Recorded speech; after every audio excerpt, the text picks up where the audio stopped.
Hello everyone, welcome to our channel Tamasha design construction RDC. आज हम construction topic से related बात करेंगे जो कि है हमारा प्लेन बीम कास्टिंग।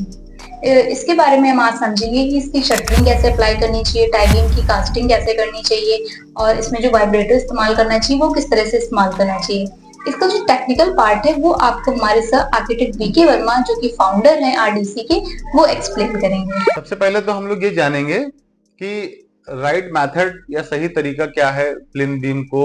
कास्ट करने का साइड पर, उसकी शटरिंग किस तरह से होनी चाहिए, उसमें रिइंफोर्समेंट बाइंडिंग यानी रिइंफोर्समेंट जाल उसका कैसे होना चाहिए और कैसे उसमें वाइब्रेटर का इस्तेमाल करना चाहिए। तो मैं एक एक पॉइंट आपको with the help of sketch समझाऊंगा। आप ये देखिएगा, ये हमारी जो शटरिंग है टाई बीम की उसका स्केच है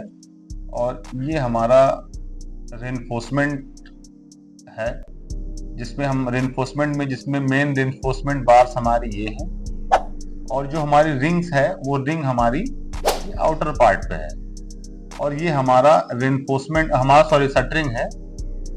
शटरिंग का फ्रेमिंग है जो हमारी। अब इसमें जब भी हम कंक्रीट फिलिंग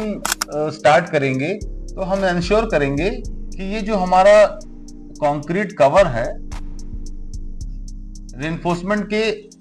चारों तरफ ये हमारा इक्वल होना चाहिए। ऑलमोस्ट 9 इंचेस की टाई बीम की अगर बात करूं तो ये कंक्रीट कवर 1.5 से 2 इंच की अप्रोक्सीमेट होना चाहिए और चारों तरफ इक्वल रिइंफोर्समेंट कवर होना चाहिए। तो जब हम कंक्रीट फिल करेंगे तो कंक्रीट फिलिंग के बाद हनीकॉम्बिंग ना आए, जब हमारी कास्टिंग की शटरिंग रिमूव करेंगे तो हनीकॉम्बिंग ना आए, इसलिए हम बहुत अच्छे तरीके से वाइब्रेटर का यूज करेंगे। नीडल वाइब्रेटर हमारा जो होता है, नीडल वाइब्रेटर का हम इस्तेमाल करेंगे अच्छे से। नीडल वाइब्रेटर को इस्तेमाल करते समय हमारा जो रिइंफोर्समेंट है, जो हमारा जाल है सरिया का, वो अपनी जगह से शिफ्ट ना हो, इसलिए हम कंक्रीट के कवर इस्तेमाल करते हैं जो इस इक्वल को मेंटेन रखता है, इस गैप को मेंटेन रखता है। वाइब्रेशन के टाइम अपनी जगह से शिफ्ट नहीं होता है ये जाल हमारा। तो ये जो कंक्रीट कवर है ये बहुत जरूरी है इस्तेमाल करना, जिससे कि हमारा कंक्रीट कवर इक्वली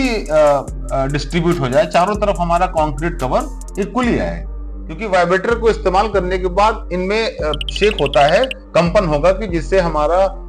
जाल तो हिलेगा ही, बट ये कंक्रीट कवर हमारा डिस्टर्ब ना होने पाए और इक्वली हमारा कंक्रीट कवर आए। इसीलिए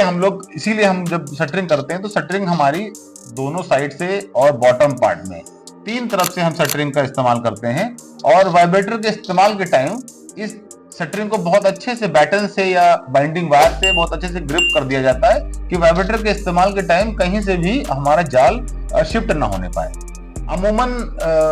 ओपन मार्केट में कॉन्ट्रैक्टर्स मैसन से कॉस्ट कटिंग करने के लिए वो लोग ये गलतियां करते हैं। वो लोग करते क्या है,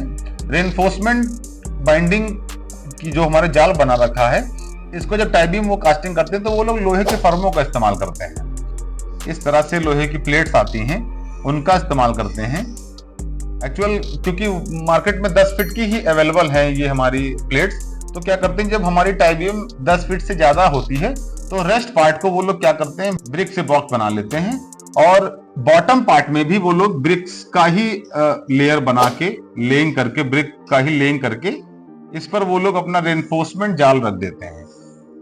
और इस केस में क्या होता है कि सबसे पहली बात तो जो हमारा सीमेंट स्लरी है, सीमेंट का जो मिक्सचर है कंक्रीट के साथ,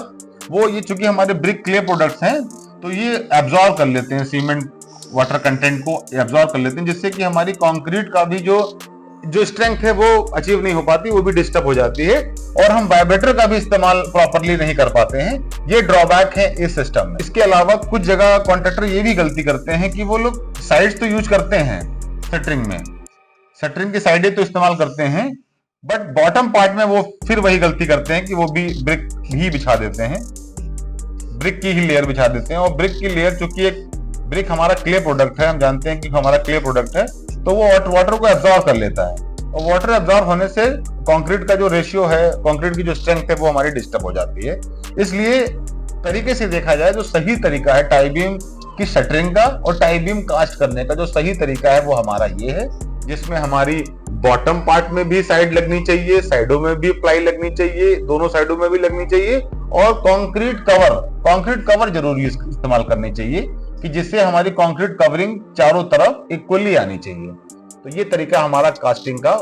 राइट तरीका है और अमूमन यही तरीका इस्तेमाल करना चाहिए जिससे कि हमें कास्टिंग के बाद कंक्रीट हमारा कवर इक्वल आए, जिससे कि हमारी कहीं भी हनी कॉम्बिंग नहीं आएगी और हमारा रेनफोर्समेंट कभी भी मॉइस्चर के कांटेक्ट में नहीं आएगी।